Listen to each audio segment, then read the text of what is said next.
भगवत गीता अध्याय 18 उपसंहार संन्यास की सिद्धि।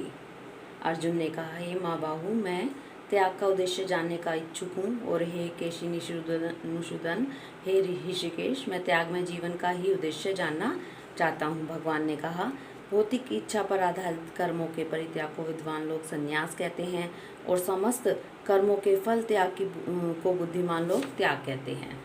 कुछ विद्वान घोषित करते हैं कि समस्त प्रकार के सकाम कर्मों को दोषपूर्ण समझकर त्याग देना चाहिए, किंतु अन्य विद्वान मानते हैं कि यज्ञ, दान तथा तपस्या के कर्मों को कभी नहीं त्यागना चाहिए।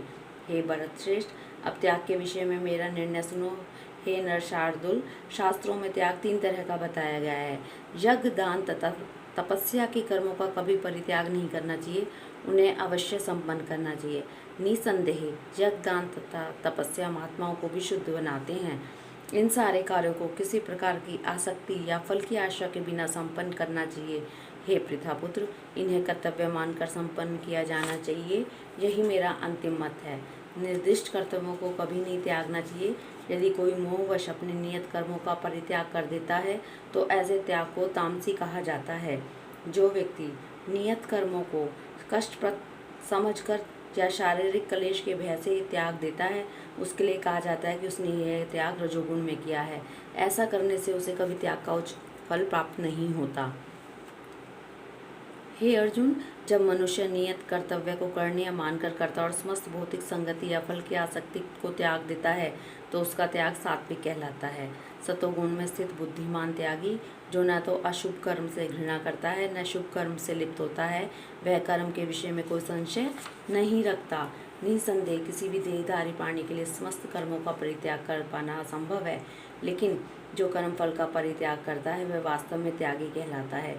जो त्यागी नहीं है उसके लिए इच्छित, अनिच्छित तथा मिश्रित ये 3 प्रकार के कर्मफल मृत्यु के बाद मिलते हैं, लेकिन जो सन्यासी है उन्हें से फल का सुख दुख नहीं भोगना पड़ता।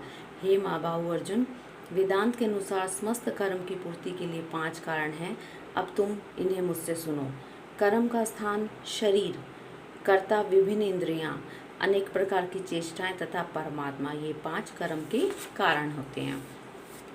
मनुष्य अपने शरीर, मन या वाणी से जो भी उचित या अनुचित कर्म करता है वह इन 5 कारणों के फलस्वरूप होता है। अतएव जो इन 5 कारणों को न मानकर अपने आप को ही एकमात्र कर्ता मानता है वह निश्चय ही बहुत बुद्धिमान नहीं होता और वस्तु को सही रूप में नहीं देख सकता।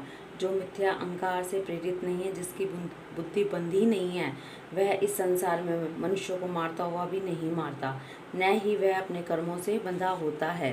ज्ञान, ज्ञेय तथा ज्ञाता, ये तीनों कर्म को प्रेरणा देने वाले कारण हैं।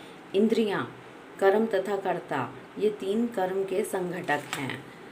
प्रकृति के 3 गुणों के अनुसार ही ज्ञान, कर्म तथा कर्ता के 3 भेद हैं। अब तुम मुझे इनसे सुनो।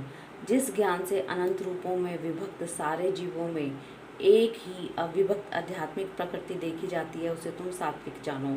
जिस ज्ञान से कोई मनुष्य विभिन्न शरीरों में भिन्न भिन्न प्रकार का जीव देखता है उसे तुम राजसी जानो। और वह ज्ञान जिससे मनुष्य किसी एक प्रकार के कार्य को जो अति तुच्छ है सब कुछ मानकर सत्य को जाने बिना उसमें लिप्त रहता है, तामसी कहा जाता है। जो कर्म नियमित है और जो आसक्ति, राग या द्वेष से रहित कर्म फल की चाह के बिना किया जाता है वह सात्विक कहलाता है।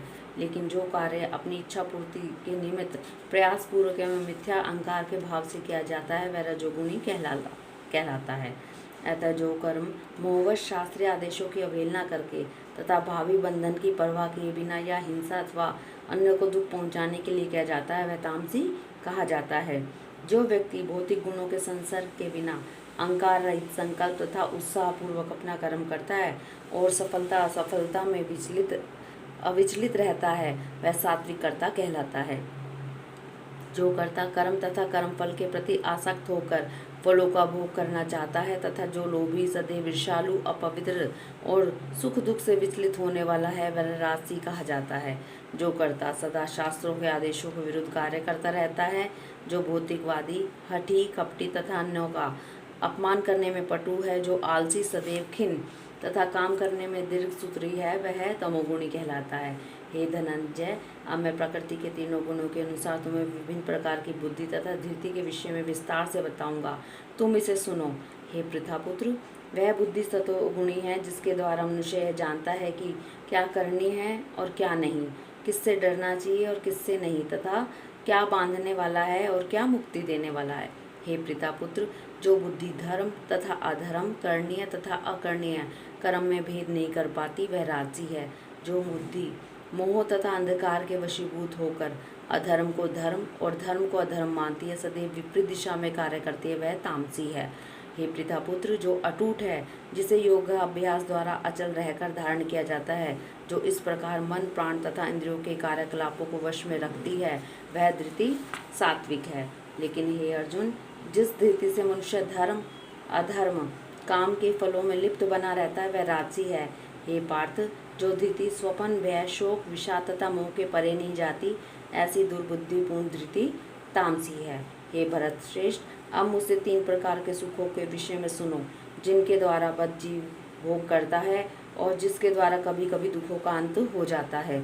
जो प्रारंभ में विष जैसा लगता है लेकिन अंत में अमृत के समान है, और जो मनुष्य में आत्म साक्षात्कार जगाता है, वह सात्विक सुख कहलाता है। जो सुख इंद्रियों द्वारा उनके विषयों के संसर्ग से प्राप्त होता है और जो प्रारंभ में अमृत तुल्य तथा अंत में विष तुल्य लगता है, वह रजोगुणी कहलाता है। जो सुख आत्म साक्षात्कार के प्रति अंधा है, जो प्रारंभ से लेकर अंत तक मोह कारक है, जो निद्रा आलस्य तथा मोह से उत्पन्न होता है, वह तामसी कहलाता है।